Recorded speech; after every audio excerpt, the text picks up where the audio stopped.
Welcome.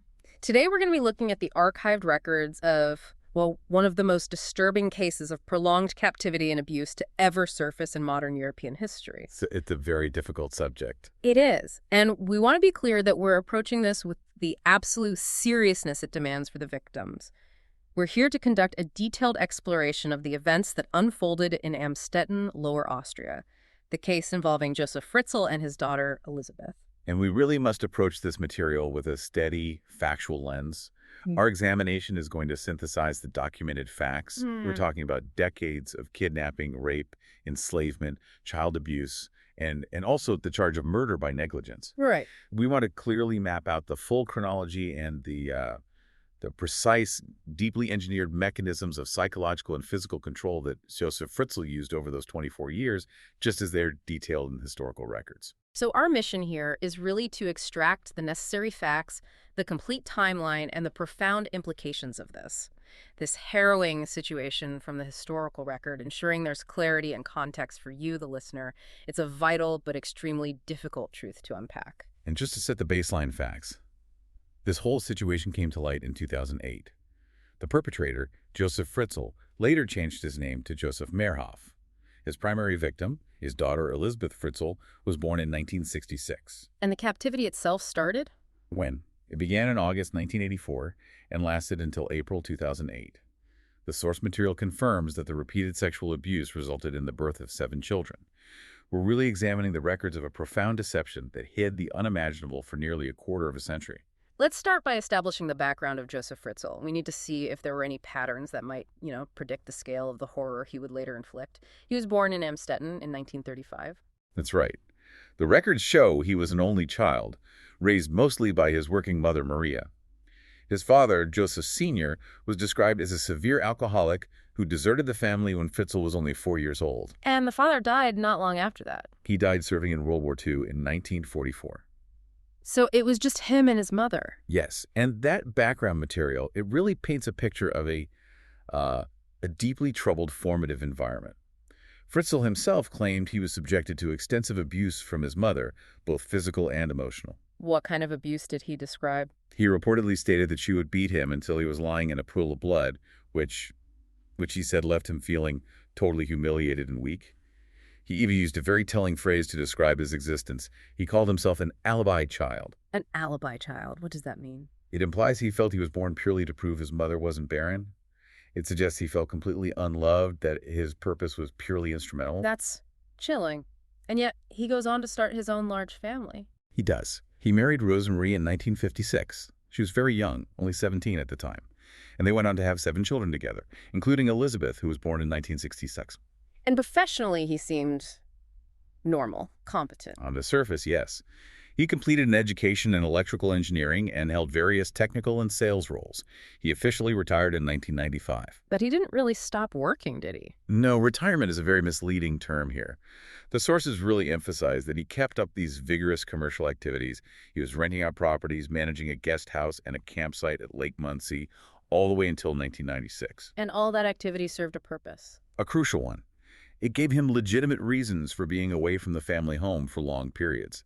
And maybe more importantly, it provided this facade of respectability and capability that shielded him from any deeper scrutiny. It seems that veneer of the respectable businessman was hiding a pattern of violence that started decades before the captivity.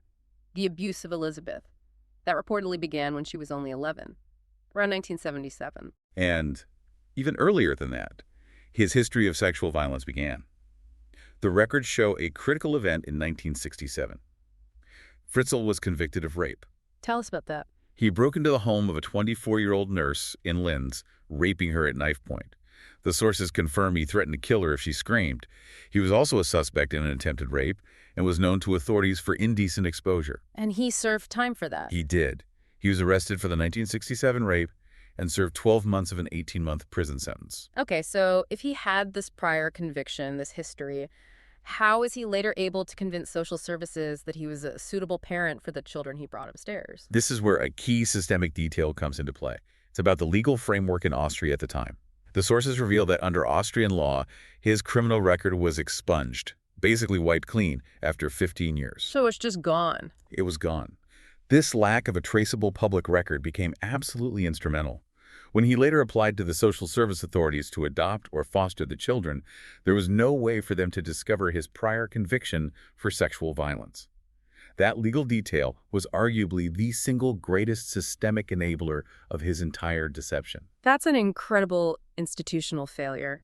Right. It handed him the cover he needed. But the controlling behavior wasn't just limited to his daughter, was it? The pattern of isolation was practiced on his own mother, Maria, decades earlier. And that fact is profoundly chilling.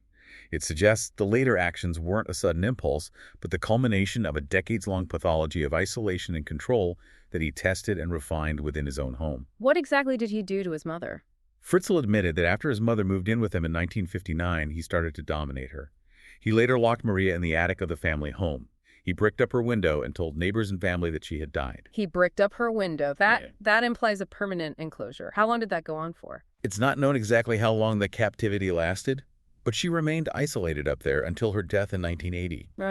So given she moved in 59, there's speculation it could have lasted for as long as 20 years. So he had a template, a trial run for what came later. Exactly. He established a method for isolating family members and completely manipulating the narrative to the outside world. Beyond these confirmed crimes, the source materials also note a disturbing proximity to other severe violent crimes. He was investigated in several unsolved murders. Correct, though never charged due to a lack of evidence. The authorities looked very closely at his possible connection to 3 cases. The first was Martina Claudia Posch, a 17-year-old strangled near Lake Muncie in 1986. And he was there at the time. He and his wife managed the campground directly opposite where her body was found. And there's a significant detail. The source notes Posch was physically very similar to Elizabeth. And the other cases.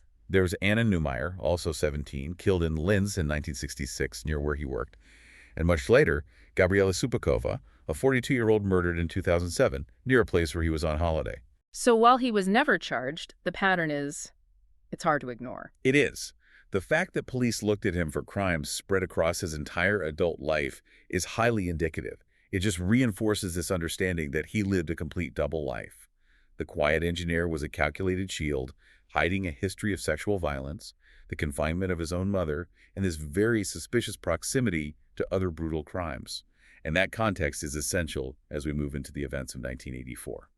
It seems like Elizabeth was really making steps toward independence just before she was kidnapped. She'd run away briefly in 1983. She had, but she was returned home. By mid-1984, she had completed a course to be a waitress and had a job lined up in Linz. She was about to leave for good. And that seems to have been the trigger for Fritzl. It does. The record suggests he realized he was about to lose control, so he implemented the final calculated step in a plan that had been underway for years, the completion of the secret cellar. The date was August 28, 1984, just after she turned 18. So how did he get her down there? How did he lure her into this new basement without her getting suspicious, especially after she'd tried to escape before? His method was cold and precise. He lured her downstairs, saying he needed her help to carry a door. A door? Yes, and that door was actually the final piece required to seal the chamber shut and hide the entrance. Once she was holding it in place, she was trapped. He used an ether-soaked towel to knock her unconscious, moved her inside, and secured that final door. This was not an opportunistic crime at all. It was an act of architectural and chemical premeditation. After the kidnapping, his immediate priority was the lie. Rosemary, his wife, she filed a missing persons report. So what did he do to neutralize that investigation? About a month later, he delivered the first of several letters that he forced Elizabeth to write while she was captive. These letters, which he mailed from Braunau, a town intentionally far from Amstetten, created this powerful but completely false narrative. And what was the substance of that lie? Why was it so effective? The letters claimed she was tired of her family and had either gone to stay with a friend or, more dramatically, joined a religious cult. The cult's story. Yes, and crucially, they contained a clear threat. She warned her family not to look for her, or she'd leave the country and break contact forever. The cult narrative was a sophisticated move. It allowed police to dismiss her as a voluntary runaway, and it gave Rosemary an emotional explanation for why her daughter would just cut off contact. I understand the police were skeptical, but somehow the lie held for 24 years. It did. Investigators later contacted a church officer and a cult expert who raised immediate doubts. They noted the letters seemed dictated, emotionally hollow, just odd for a genuine runaway. But Fritzl's explanation was detailed and plausible enough to avoid the kind of intense multi-agency investigation that would have happened otherwise. Right. That lack of cooperation between different authorities, plus Fritzl's convincing performance, Yeah. it allowed the narrative to persist. And for all those 24 years, the environment in that chamber was just defined by repeated abuse. The records detail he went into the chamber at least 3 times a week. Bringing supplies, yes, but primarily to assault her. And the physical consequences started almost immediately. In November 1986, just over 2 years in, Elizabeth suffered a miscarriage. The trauma, the conditions, they likely contributed to that. The first successful birth, a daughter named Kirsten, followed in 1988, and then a son, Stefan, was born in 1990. So with the family growing, the space must have become just unbearable. The sources detail an enlargement of the cell later on, right? Yes, it was incredibly cramped at first. After the fourth child was born in 1994, the family, now 5 people in this tiny cellar, was desperate. Fritzl eventually allowed the chamber to be enlarged from about 35 square meters to 55 square meters. Which is an increase of about 200 square feet. But this wasn't an act of mercy. Not at all. It was one of practical necessity for him to maintain his captives. And the sources detail the harrowing process of that construction. They do. This expansion wasn't done by professionals or even by Fritzl in secret. Elizabeth and the children were forced to do it themselves, digging out the soil with their bare hands over the course of years. With their bare hands. Yes. That incredible detail just underscores the level of forced labor and desperation. They were literally sculpting their own prison with their fingernails just to get a few extra feet of living space. And now we come to this incredibly elaborate aspect of his deception, strategically removing some of the children and bringing them upstairs. Yes, 3 of the children born in the cellar, Lisa, Monica, and Alexander, were removed as infants and brought upstairs to live with Fritzl and Rosemarie. This was how he kept the cult story alive. Exactly. The children were presented as foundlings, babies that Elizabeth had abandoned on their doorstep. Let's just walk through the specifics of those removals. Lisa, born in 1992, was the first. In May 1993, at 9 months old, she was found outside the home in a cardboard box. The second, Monica, born in 94, was found in a pushchair outside the entrance when she was 10 months old. And in Monica's case, he added another layer to the deception. He did. Rosemarie received a phone call asking her to care for the child. The voice on the phone sounded like Elizabeth, which led investigators to conclude Fritzl had used a pre-recorded message of his daughter's voice. And the third removal involved twins, born in 1996. This is central to the murder charge. It is. The twins were Michael and Alexander. Michael tragically died after less than 3 days. Fritzl, being the only one with access, removed the infant's body and cremated it himself in a wood-burning stove upstairs. And that specific act, the failure to get medical help and the disposal of the body, that's what led to the charge of murder by negligence. Precisely. His failure to seek life-saving medical attention for a severely ill newborn, knowing the child was ill and couldn't survive without it, met the legal threshold for that charge. The surviving twin, Alexander, was then taken upstairs at 15 months old and discovered like his sisters. And all this time, social workers are visiting the house. Regularly. They're visiting to check on the welfare of these 3 foundlings, fostered by Fritzl and Rosemarie, and his manufactured narrative of the irresponsible cult member daughter. It proved completely convincing to all the authorities. And let's try to understand the geography and the engineering of this prison. It wasn't just a simple cellar. It was a complex subterranean world that Fritzl had secretly built over years. It was. And it was completely concealed from the life going on just feet above. The total area was about 55 square meters, that's around 590 square feet, after they were forced to enlarge it. Describe the structure for us. It was intricate, showing extreme premeditation. You accessed it via a 5-meter-long corridor, and it had multiple areas connected by these narrow passageways. The records detail 3 small open cells, a very basic cooking area with hot plates and a fridge, basic bathroom facilities, and 2 sleeping areas with 2 beds each. Despite the horror of it all, the children who grew up down there, Kirsten, Stefan, and Felix, they weren't completely uneducated. No. And this is a testament to Elizabeth. Despite her own trauma, she managed to provide some semblance of structure. She spent years teaching the children to read and write. They did have some amenities, a television, a radio, a VCR, which acted as their only window to the outside world. A very distorted window, though, controlled by him. Completely. And the control was physical, psychological, and absolute. How did he maintain that total compliance? The system was built on terror and dependence. His punishments were deeply psychological, enforced through physical deprivation. He would suddenly shut off their lights, plunging them into total darkness. Or, even more chillingly, he'd refuse to deliver food for days at a time.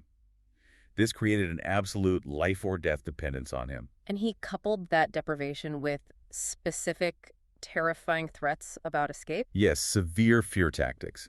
He told them they would be gassed if they tried to escape. Investigators later confirmed this was an empty threat. There was no gas supply to that hidden area. But the threat was designed to maximize terror. He also told them they'd be electrocuted if they touched the metal cellar door. Let's talk about the engineering of the secrecy itself. This is where his technical expertise really came into play, and how this nightmare persisted for 24 years in the middle of a town. The records show that Fritzl, the electrical engineer, had illegally excavated and concealed this much larger basement area around 1981 or 82, years before the kidnapping. So the space was professionally constructed and integrated into the foundations. Can you break down the security? It sounds like it was a fortress. It was an incredible feat of calculated engineering. The entrance had two heavy access points, a hinged door weighing a massive 500 kilograms, and then a smaller concrete-reinforced metal door on steel rails that weighed 300 kilograms. That's over 660 pounds. For 660 pounds of pure reinforced security. And this final access door was cleverly concealed behind a shelf in his workshop. It required a unique electronic code, entered via remote control to open it. The remote control, that just highlights the extreme premeditation. It wasn't just locked, it was technologically secured. Exactly. To even get to that area, a person had to first cross 5 other locking basement rooms. In total, the sources confirm 8 doors had to be unlocked or bypassed, 2 of them secured by electronic locks. This complexity ensured that if anyone, Rosemary, a tenant, an inspector, had stumbled into the main basement, they would have hit layers of security that were impossible to bypass. And what about his routine? How did he explain being down there all the time to his wife and the children upstairs? He had a very consistent routine that normalized his isolation. He would go to the basement every morning at 9:00, claiming he was drawing machine plans for manufacturing firms. He often stayed there overnight, and this constant, legitimate-sounding excuse was key. And he strictly forbade his wife from ever entering the workshop. Not even to bring him coffee. And why was that simple prohibition so important? Because that was a central element of his control. By barring her from performing even a small, customary act of care, he transformed a routine gesture into a strict rule of total isolation. Any break in that routine, any entry by Rosemary would have exposed the secret. It reinforced his authority and kept that final door secure. It's almost unbelievable that this was happening while tenants were living in the house. A long-term tenant claimed to hear noises from the basement. And this is another crucial point about his deception. Fritzl would systematically dismiss these sounds when asked. He'd blame them on faulty pipes or the gas heating system. And because he maintained this image of the competent, technically minded homeowner, his explanation was accepted. It just shows how a master deceiver can weaponize the small routine elements of life to hide the unimaginable. And Rosemary, the sources say she maintained she was completely unaware. She accepted the cult story, the foundling story. She did. And social workers visited the home regularly to check on the 3 children raised upstairs. They saw in her his nothing to arouse any suspicion. The deception built on legal loopholes, professional engineering, and psychological control was utterly complete. After 24 years, this long imprisonment finally ended. And not because of an investigation, but because of a dire medical crisis. That's right. On April 19, 2008, Kirsten, who was then 19 and had lived her entire life in the cellar, fell unconscious. She had life-threatening kidney failure. So Fritzl was forced to act. He was. He carried Kirsten out of the chamber. This was a critical moment. Elizabeth was actually allowed to see the outside world for just a moment for the first time in 24 years before he forced her back downstairs for one final week. Kirsten was taken to the hospital, and Fritzl arrived later trying to control the story with a note supposedly from Elizabeth. And this is where his control finally failed. The attending physician, a Dr. Albert Reiter, found the whole story profoundly puzzling. The note was vague, there was no medical history, it didn't add up. So he alerted the police. He did, on April 21st. That led to a public media appeal for the missing mother to come forward to provide Kirsten's critical medical history. The investigation into Elizabeth's 1984 disappearance was officially reopened. As the pressure mounted, Elizabeth pleaded with Fritzl to be taken to the hospital to see her daughter. And on April 26th, he finally relented. He did. He released her from the cellar, along with her sons, Stefan and Felix, and brought them upstairs. He then went with Elizabeth to the hospital, still trying to manage the situation. But following the tip-off from Dr. Ryder, police were ready, and they detained both of them. Elizabeth's initial silence must have been intense. What finally allowed her to speak? She only broke her silence after the police made a solemn promise that she would never, under any circumstances, have to see her father again. And then she told them everything. Over the next 2 hours, she provided a full, harrowing, detailed testimony, recounting the 24 years of abuse. She described not only the rapes and the forced pregnancies, but also the extreme psychological degradation, being forced to reenact crude pornographic videos with him in front of her children. That detail speaks volumes about the level of destruction he intended.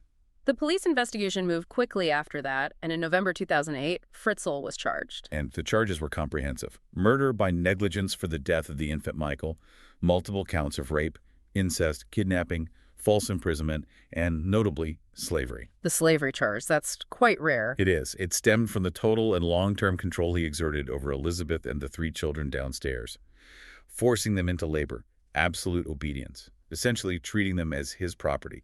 The murder charge alone carried a potential life sentence. Before the trial, there was a deep psychological analysis. What did the forensic psychiatric assessment reveal about him? The psychiatrist, Adelheid Kastner, diagnosed Fritzl with a severe combined personality disorder.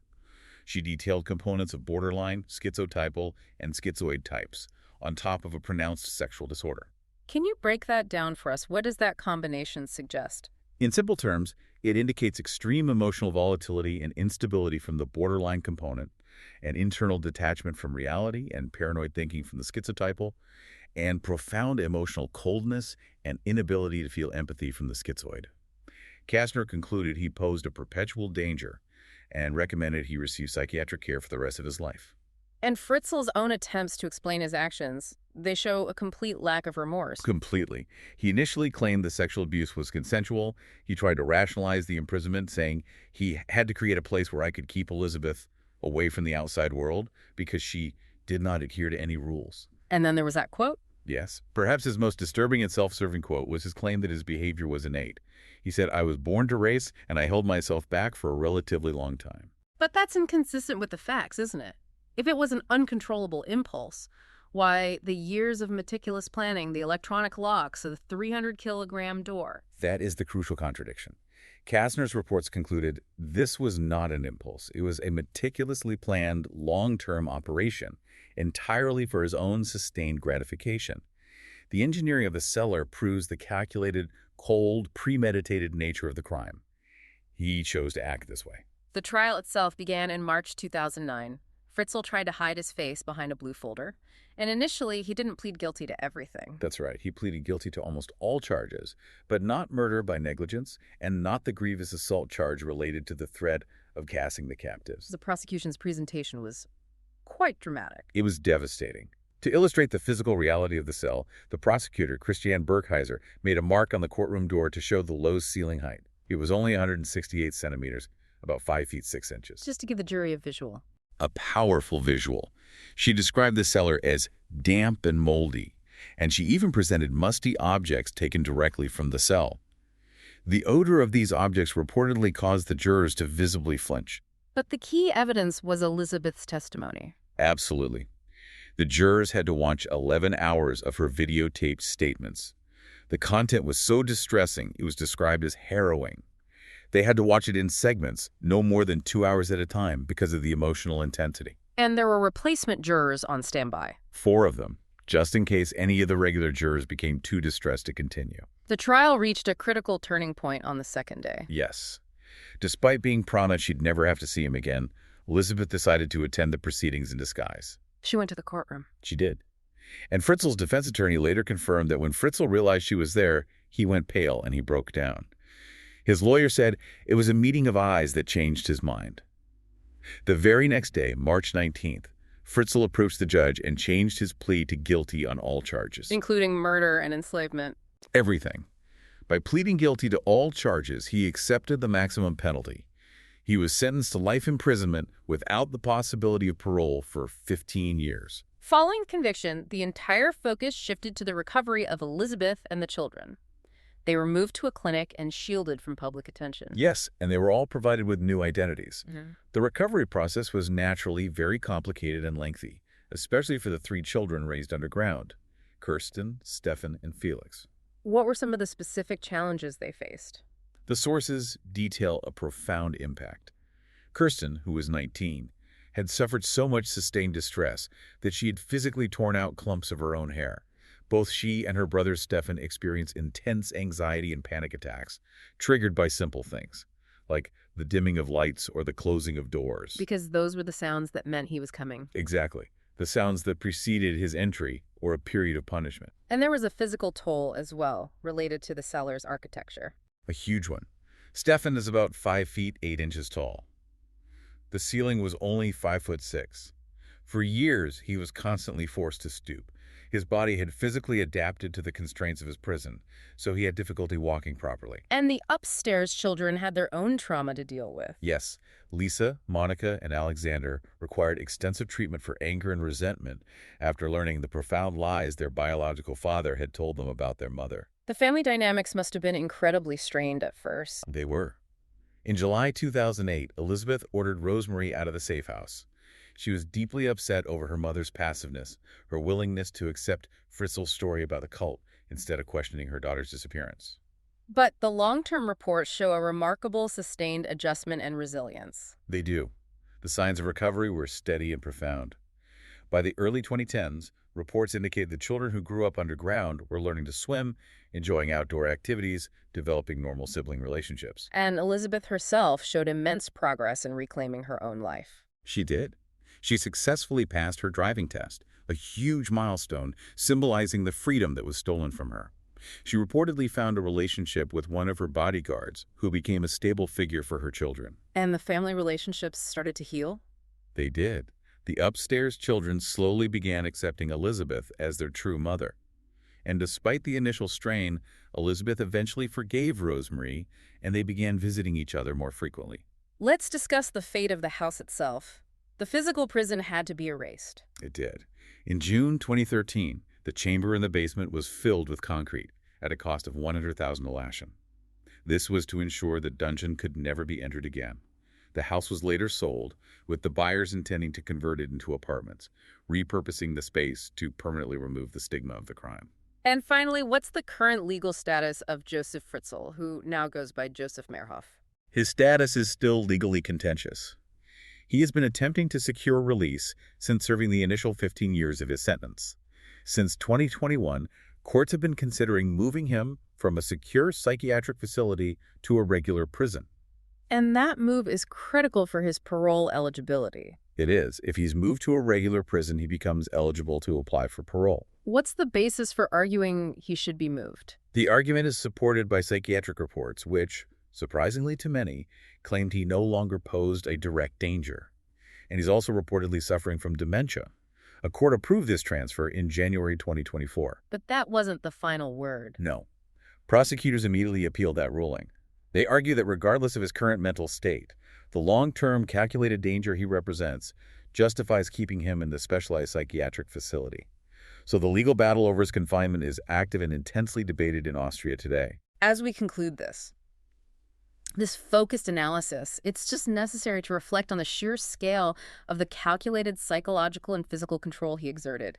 He weaponized every routine element of his life to maintain this secret. From the fabricated cult stories to the precisely engineered 8-door security system with the 300-kilogram door and electronic codes. And all of it was done while living a surface life of normalcy right above the victims. The gravity of his crimes, as the court defined them, really stemmed from that combination of his severe personality disorder and the admitted meticulous premeditation required to operate that system for 24 years.